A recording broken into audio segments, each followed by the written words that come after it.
Hello, YouTube. It's me, John Avenger, once again, back at my new spot for now, and welcome to Directors Appreciation Month. Yes, every movie I review this month is going to be mostly of either new directors that I appreciate or old directors that I've been appreciating for a while. Now, this one we're starting with a 2013 comic book movie. Yeah, this is a comic book movie done by the great James Mangold. Yes, he's my first one on my list. And this is the 2013 The Wolverine. This movie's not horrible. I know a lot of people were like really let down. There are problems. I will say that in the Wolverine from 2013. The location is not one of them though. But let's read the synopsis. I don't have the film, so I'm gonna just I don't own it, so I'll just read the synopsis on Wikipedia right here. And it was a fairly decent hit back in 2013. It came out after Man of Steel, so that was not a good sign. And right before Thor: The Dark World. So yeah. Um,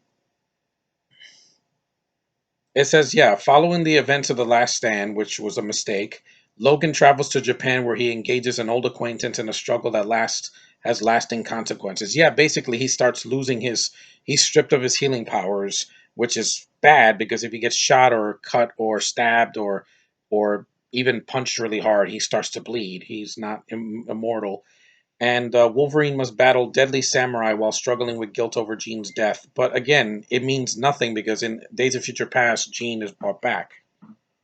And then they did that again when they try to have another actress play Jean, Sophie Turner, who can act, but I'm not going to get to that because like fuck Sophie Turner and that movie and Dark Phoenix. Not reviewing it.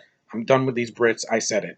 Like Logan says in this movie in the unrated cut, go fuck yourselves. Okay, now I got that out of the way. Let's continue. James Mangold, yeah, he's the same guy that did the Logan movie, which was amazing, by the way. That has a Brit. It has two of them, but Patrick Stewart does a great performance. And then you have Stephen Merch, who can't act, and then you have the little girl, but she doesn't talk much. So, but he's also done other movies I liked. He did the Night and Day movie. He did Copland, which is amazing with Stallone. He's also done Ford versus Ferrari, which is his most recent one. I've heard good things about. And Girl Interrupted, Walk the Line, a lot of Oscar bait stuff. But again, better director than Ryan Johnson, easily. He also wrote Oliver and Company in the 80s. He directed Kate and Leopold. I haven't seen that. Identity, which I think is an underrated crime thriller. It has a stupid twist, but it's still a good movie nonetheless. I love Amanda Peet in that. 310 to Yuma, the remake. Night and Day, Logan, yeah. And he's also going to be directing Indiana Jones 5 because apparently Spielberg is too old. I respect this guy. At least he has a vision. This movie, not terrible. There are problems. I think some of the special effects look terrible. Not Logan's claws this time. They look way better than X Men Origins Wolverine. But that train scene looks awful. It looks like a bad anime where Logan is like jumping on and going, ah! And the train looks so fake. It looks worse. Spider Man 2 looks better.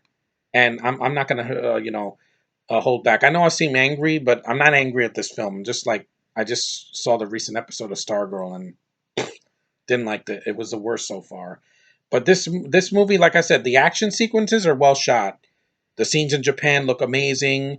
The Asian characters, they're mostly sound. Hiroyuki Sanada, he's the Japanese guy that was in the end. He was in Endgame and he fought a Hawkeye. That's the same guy. Svetlana Kodchenkova, the lady that the snake lady, she's kind of lame. She doesn't really do much for me. Attractive, but not much of a villain. The girl that plays Yuki, I think it is. Um, uh, no, Mariko Mashida. Yeah, Yoshida. Tao Okamoto. It's good they got a real Japanese actress to play in Japanese. There is a lot of subtitles, but it's in Japan. What do you expect? I mean, animes have that all the time. Famke Janssen's underused. It's good to see her back after so many years, but she's aged well since Last Stand, but she's not in it that much. William Lee is Kunichio Harada. He's a former lover of Mariko. Yeah, and of course, there's like a lot of tension in the country between the families. There's a good funeral scene where there's a good action scene there, but I wanted more of that. And I think if this movie was R, it would have gotten a less bad rating. on on Rotten Tomatoes, and other people on YouTube that said, "Oh, you can't make this for kids. This wasn't meant to be a kids movie. There is blood in it. They just wanted to see Wolverine cutting people's heads off." Again, you have Logan for that, guys, which was a great freaking movie. Just a little bit too long. I don't care for the Spanish in the movie. It's really forced, and the ending is downbeat. That's my major issues in that movie. Here, like I said, that scene in the train was god awful. I don't care what cut of this you see, that CGI looks terrible. It looks worse than Man of Steel because it just took me out of it, and it's not a good action scene. The Wolverine outgross origins, of course it did. That movie's horrendous. Almost everything in that movie fails. Deadpool, the effects, the freaking storyline, the underdeveloped characters, the ending, everything about that movie failed. Even Jackman wasn't that invested in it. The film got a 71% on Rotten Tomato, although its final act succumbs to the usual cartoonish antics. Yeah, basically, if you haven't seen this movie, spoiler alert, Logan fights a giant robot.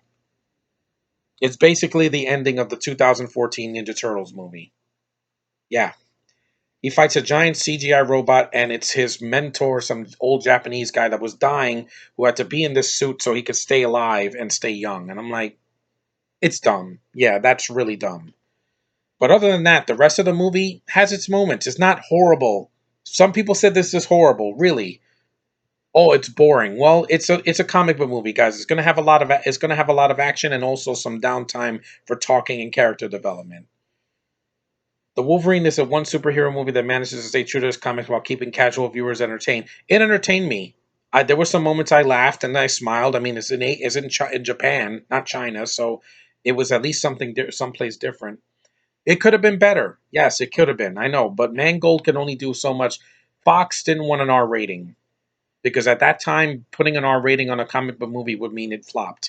Yet, Deadpool, Logan, Deadpool 2 all made money. Joker came out last year for DC and that made money. An R rating, we will see it if it's done well. If you do it wrong, you get Hellboy from last year, which failed even with its R rating and F bombs. And yeah, Jackman's physique is amazing in this movie. Like he can take bullet shots, and his performance is more intense, and the facial hair he has, and his dialogue is much better than in X Men Origins Wolverine. And they focus on him in this instead of Sabretooth and Cyclops and freaking Blob and Gambit and freaking all these other characters. One movie, guys. Also, the post credit scene here was good because you saw Magneto and Xavier saying, "Oh, something's coming," and it's setting up Days of Future Past, which surprised me, and it was freaking good. And it should have been the end. We did not need Apocalypse and Dark Phoenix. They were just failures. If Days of Future Past had ended this story arc, and then Logan was the swan song, that would have been fine. Don't press your luck, guys. With the MCU X Men, don't do Dark Phoenix again. Please don't. It doesn't work. If you're going to do it wrong, don't do it at all. While this film is not a classic, I think Mangold did a good job. I respect him for at least trying. That's more than I could say for J.J. Abrams and Ryan Johnson. They hardly ever make any R-rated movies. I mean, what was the last R-rated movie Ryan Johnson did? Looper, and I still haven't seen it yet. This got yeah. And if we didn't get these movies, guys, we would have never gotten Logan. So be grateful that Fox listened to the fans and finally made an R-rated Wolverine movie where he's just slicing people to bits. There's blood everywhere. He slices a guy's face off.